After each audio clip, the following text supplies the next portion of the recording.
Página 14. El arte del engaño, por Daniel Tubau, 2018. Sinopsis. Pese a ser uno de los libros más traducidos y versionados de la historia, El arte de la guerra de Sun Tzu se ve, todavía hoy, envuelto en un halo de misterio y desconocimiento. Daniel Tubau ha hecho un monumental trabajo de investigación para ofrecernos una completa visión del gran clásico de la estrategia. Tubau demuestra que El arte de la guerra, en contra de muchas interpretaciones habituales, es un libro de múltiples y fascinantes lecturas. Descubriremos qué lugar ocupa este clásico entre los tratados de estrategia militar, si fue empleado por Napoleón, el primer emperador chino o Mao Zedong, si el arte de la guerra es, aunque parezca paradójico, un arte de la debilidad, que emplea técnicas consideradas tradicionalmente como femeninas, qué papel juega la adivinación y el cálculo, la importancia del engaño y del uso de espías, el papel que debe jugar el general o estratega supremo en la guerra, y la adaptación a circunstancias cambiantes o imprevistas. También entenderemos las razones que han hecho que sea empleado como libro de texto fundamental en las escuelas militares, pero también que se haya convertido en un manual para ejecutivos, empresarios o políticos y que sus consejos se apliquen casi a cualquier terreno de la vida social. El libro incluye una traducción completa de los dos grandes clásicos de la estrategia, El arte de la guerra, de Sun Tzu, y las 36 estratagemas chinas, con comentarios adjuntos que ayudarán al lector, incluso al menos versado, a comprenderlo en toda su profundidad, además de las 100 reglas del engaño y la estrategia. Capítulo 1. El arte del engaño. El fin del mentiroso, que estriba sobre todo en seducir, en encantar, en dar placer, es la base misma de la sociedad civilizada. Oscar Wilde, El arte de la mentira. El engaño, la mentira, los embustes, las medias verdades, la falta de franqueza y los métodos tortuosos e indirectos siempre han tenido mala prensa. Es de buen gusto y parece reflejar una gran categoría moral rechazar cualquier procedimiento que no consista en decir la verdad y actuar sin disimulo, de manera sincera y directa, como hacían los caballeros andantes de Europa y los caballeros chinos de la época Zhou. TV escribe. ¿Quién cree, afirma, o defiende eso? Que siendo sincero y honesto, con todos, usted se va a posicionar mejor en la sociedad. Pensar que así debemos proceder, es muy ingenuo, por no decir que es una absoluta ignorancia del juego de poder que hay en todo grupo social. Un político llega a un pueblo en el campo y la gente se acerca y le dice: Señor, tenemos dos grandes problemas aquí. Signo de interrogación abierta. ¿Cuál es el primero? No tenemos doctor. Entonces, el político saca su teléfono celular, camina hablando y regresa y dice: Signo de exclamación abierta. Listo. Un médico llega mañana. ¿Cuál es el segundo problema? Señor, no hay red celular acá, no hay señal. Tubau dice. Sin embargo, en cuanto nos alejamos del mundo de las fábulas y observamos cualquier momento histórico, cualquier acontecimiento más o menos célebre, descubrimos siempre la presencia del engaño.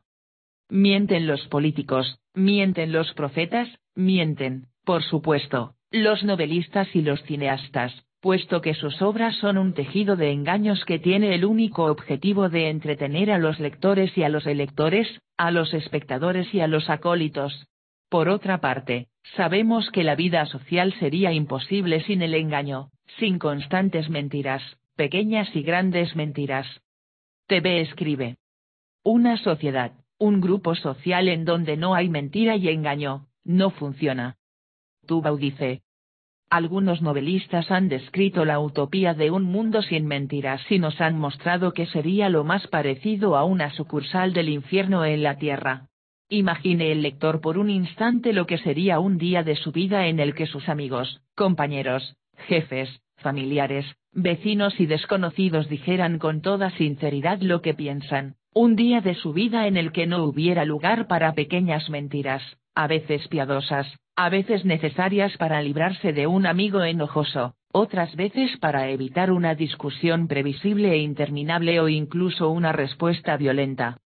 Los biólogos también nos han revelado que el ser humano no está hecho para buscar la verdad sino para sobrevivir. Conviene no olvidar esta desagradable certeza que nos dice que la verdad y la supervivencia son casi siempre términos opuestos y que si estamos aquí es porque hemos sabido mentir y engañar. En el mundo de la estrategia militar también se pensó durante mucho tiempo que las guerras se ganaban sin engaño, que todo consistía en avanzar con toda sinceridad hacia el enemigo, en descargar lo que se llamó el ataque directo napoleónico. Sin embargo, después de la Primera Guerra Mundial, que puso freno a aquel ataque directo al construir murallas que no podían ser derribadas por tanques ni cañones porque no se elevaban hacia el cielo, sino que se hundían en la tierra, empezó a ponerse en cuestión que aquel enfoque fuera la mejor estrategia militar. Millones de soldados en las trincheras descubrieron el horror de saber que allí enfrente estaba el enemigo y que mañana seguiría estando allí, y la semana próxima y dentro de un año.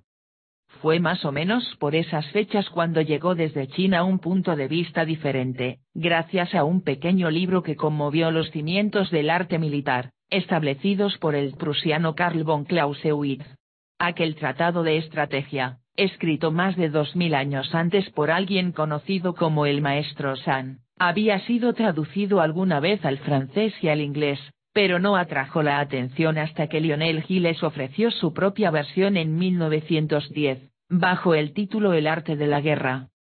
Lo primero que nos dice el maestro Sand en ese librito breve pero lleno de tesoros es que la guerra es lo más importante para cualquier estado, pues de ella depende su supervivencia y su desaparición. Ahora bien, enseguida el misterioso estratega añade, la guerra es el arte del engaño. La conclusión resulta evidente. Si la guerra es lo más importante para el Estado, y puesto que la guerra es el arte del engaño, entonces lo más importante para el Estado es el engaño. TV escribe. Todo aquel que desconozca el arte de engañar a voluntad, está perdido. Tubau dice. Mediante frases sugerentes que se convirtieron en lemas populares en todo el mundo, el maestro Sand explica que lo mejor es defender lo que nadie ataca y atacar lo que nadie defiende, que el estratega más sublime es aquel del que nunca nadie ha oído hablar, que el general que se conoce a sí mismo y a su rival puede matar a su enemigo a cientos de kilómetros de distancia y no ser vencido en 100 batallas, que debemos comportarnos como el agua, adaptándonos a la forma del enemigo, y que la mejor inversión estratégica no se hace en ejércitos y armamento, sino en espías, sobornos y engaños. No cabe duda de que en unos tiempos en los que la información, la desinformación, los fake news, y la contrainformación se han convertido en habituales, las lecciones del engaño del maestro Sand parecen más actuales que nunca, tanto para crear sutiles estratagemas y mentiras como para saber detectarlas y prevenirnos contra ellas. El arte de la guerra demostró también que el engaño y la mentira no solo se habían empleado en aquella China tan lejana, sino que habían sido los métodos habituales en cualquier otro momento histórico y también en el llamado Occidente. Nos reveló que el error de los expertos que desterraron el engaño de sus elegantes cálculos fue pensar que cuando los generales y los estrategas no hablan de engaño y mentira, entonces no hay engaño y mentira. Porque sucede todo lo contrario. El mejor engaño de un estratega consiste en no hablar nunca de engaño y mentira. Como dice Barton Whaley, al examinar la guerra y la estrategia no debemos buscar en las viejas crónicas palabras como mentira, engaño, trampa o emboscada, sino imprevisto, error, inteligencia, secreto y, por supuesto, sorpresa, puesto que sin engaño casi nunca puede haber sorpresa. El arte de la guerra es un libro que se lee en todas las academias militares pero también en empresas, escuelas de negocios o de narrativa, en gabinetes de psicología o consultorías y en reuniones creativas, porque sus consejos trascienden el terreno limitado de los campos de batalla y son útiles para cualquier persona en cualquier situación. El lector descubrirá que muchas de las interpretaciones que se ofrecen del arte de la guerra son muy discutibles y pierden de vista las verdaderas intenciones del libro, pero también encontrará paradojas inesperadas, como cuando el maestro Sand nos revela que para evitar el sufrimiento y la muerte lo mejor casi siempre es recurrir al engaño, porque solamente gracias al engaño podemos llegar a vencer sin luchar. TV escribe. Por motivos éticos, en las universidades no existe una asignatura que aborde el imprescindible arte de engañar, de poner trampas, para conseguir lo que se quiere. No se considera de buen gusto hablar del engaño, de la corrupción de los espíritus, pero allá en lo oculto, se recurre a las triquiñuelas, a la confusión. Página 16.